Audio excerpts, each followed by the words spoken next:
Born in 1925, she grew up in the New York City suburb of Rye. Barbara was a happy child. She attended boarding school at Ashley Hall in South Carolina. Then came the love of her life. The first man she ever kissed, Barbara married George in the midst of World War II, January 6, 1945. A family quickly followed, including firstborn George W. And like so many GIs, the new father went to college at Yale, a Bush family tradition. After his graduation and with a growing family, the couple set their eyes on Texas.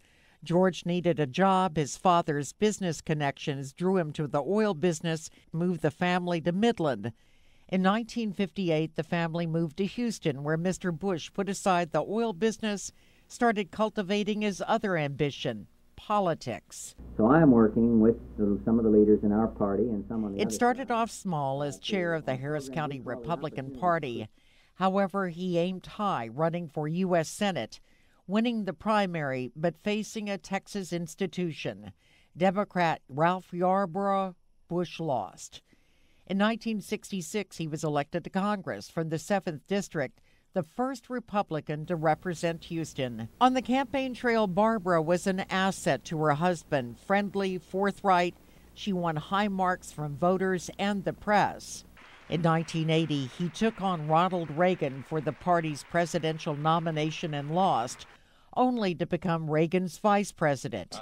8 years later, he won his bid for 41st President of the United States. There's a close relationship between problems with literacy and learning disabilities. As second lady, Barbara made literacy her special cause. This will be known as the day the First Lady came. As First Lady, she furthered that work, calling a more literate America the most important issue we have. Literate human beings make all the difference in the world.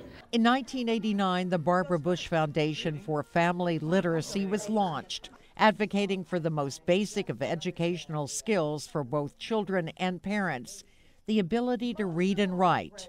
Since then, Barbara has remained visible, a Mayo Clinic board member, a supporter of the Leukemia Society, the Ronald McDonald House, and the Boys and Girls Club of America, all while working with her son Neil to continue the work of her foundation, raising over $50 million for family literacy programs. There's always something you can do, whether it's mentoring a child or being a big brother or a big sister. A woman who is a first lady, the mother of another president, for whom family has always come first. Barbara Bush saw history and is now part of it. Deborah Bickley, 13 Eyewitness News.